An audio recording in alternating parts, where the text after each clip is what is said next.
Ladies and gentlemen, welcome to another edition of World Talks here on TVP World. I'm your host, Benjamin Lee, and please join me and my guests on this next interview. President Trump has pledged to swiftly end the war in Ukraine, but this comes as U.S. military aid and intelligence sharing have been halted, raising concerns about Kyiv's ability to defend itself. Meanwhile, Elon Musk has hinted at cutting Starlink access, a crucial tool for Ukraine's military. With the frontline situation worsening, is peace being brokered at Ukraine's expense? Joining us today on TVP World to discuss these developments is Gary Tabach, former Chief of Staff at the NATO Military Liaison Mission in Moscow. Hello, sir, and welcome to TVP World. It's always good to be on the TVP World. Thank you, Ben. So, Gary, since the beginning, you've been one of the more optimistic people when it comes to Trump's rhetoric and whether or not he will be more supportive of Ukraine. You previously stated that Trump would actually be more supportive of the war-torn country. How do you explain the current halt in military aid and intelligence sharing? Well, it comes as a surprise to me, and I think to many people. But again, we always known that President Trump has all kinds of tricks and things, and he has said that he didn't expect that. He thought that he was going to have a more difficult time with Putin, getting him to the negotiations table. But it seems to me like Putin has been tricky than we expected, being a KGB guy. And President Trump is saying, look, I have more difficulty dealing with President Zelensky, bringing him to the negotiations table to stop the war, or at least to have ceasefire or truth or some kind of stop the mass killings of Ukrainians, because that's what's going on right now. And because of politics and lots of rumors and the hype in the media, I guess he's coming to such drastic issues. But at the same time, he's saying that if Russians do not stop bombarding Ukraine right now, he's going to bring some serious sanctions, monetary sanctions on their banks, and kind of bring their economy to a halt. And also, as you can see, that the oil prices have dropped drastically in the last few days, which means that some of the things that President Trump has said is happening. I just think that I'm still optimistic. I think that there is a way out of this very, very difficult situation. And hopefully President Trump knows what he's doing. So we'll see on Tuesday how the negotiations will go. All right, so it does seem like, at least rhetorically, Trump and Moscow seems to agree more on a couple of stuff. But even though Trump claims that Putin does want peace, we still see a mass bombardment of Ukraine. In fact, as the conversation is still ongoing. Do you think that perhaps it's now, turn for Trump to turn a harsher stance to Russia? Well, again, I'm a military man. I'm always on the harsher stance. But, I give this example when there's a soldier that kind of went nuts in the barracks, and there's some other soldiers, they're a young man there, and he's standing there with a grenade with a pin pulled out, and he's saying, I'm just going to blow everything up. What do? Do you have a sergeant major come in and start yelling at him and telling him that he's going to kill him and he's going to destroy him and he's going to be punished and all that stuff? Or are you going to have him say, listen, son, come down. It's okay. Let's go talk. Give me the grenade. You're a good guy.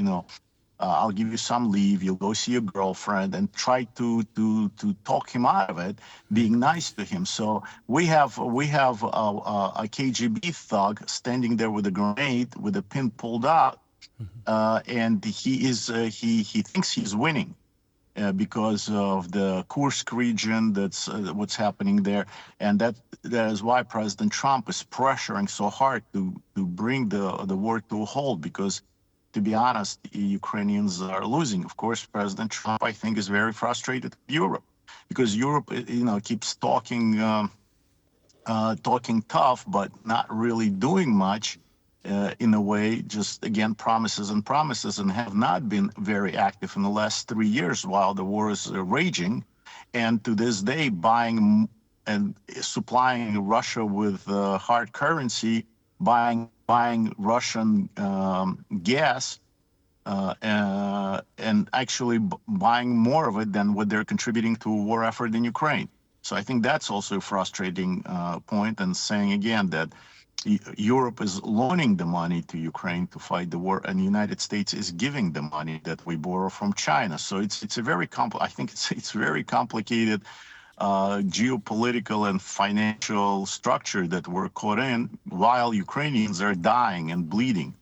So I think that again, I can't read President Trump because he's way smarter than me, but what he's trying to do is just bring a halt to this whole situation and sort things out. So, but I guess both sides don't want to. Both sides want to get an upper hand on it, and yet, but while it's going on, like I said, Ukrainians are bleeding out.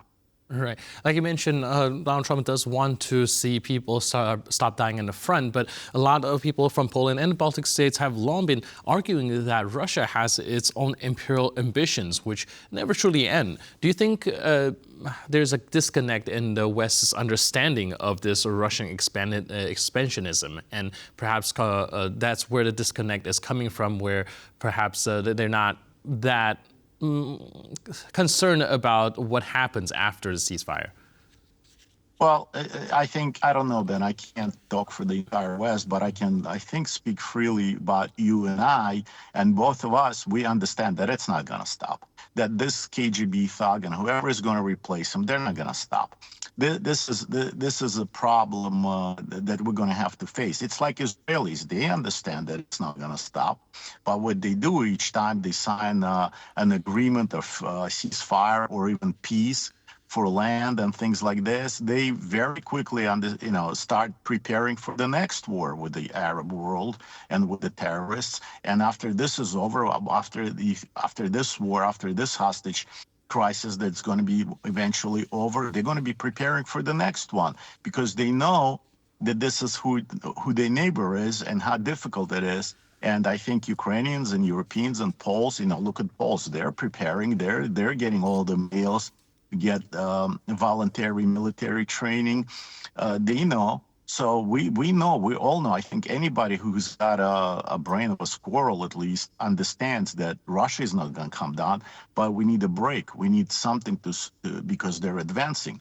And we need Europe and the United States to engage together at this, including getting China at least to be, there's China also involved, to give Ukraine, like Israel, some time to rebuild their military industry, to rebuild their military, to get men trained and get their economy going. Otherwise, if it continues the way it is, we'll lose. Right, like you mentioned, the U.S. and EU needs to come together, but we recently saw Polish Foreign Minister and U.S. Senator Marco Rubio clash over commitments when it comes to Ukraine's use of Starlink. Do you think this might signal even greater growing divisions between the alliance? Well, I don't know. I hope not. I think that, again, I was stationed in Poland when Poland became a NATO country and when Poland became European Union. They're our best allies in the United States. We've always had a very strong relationship with Poland.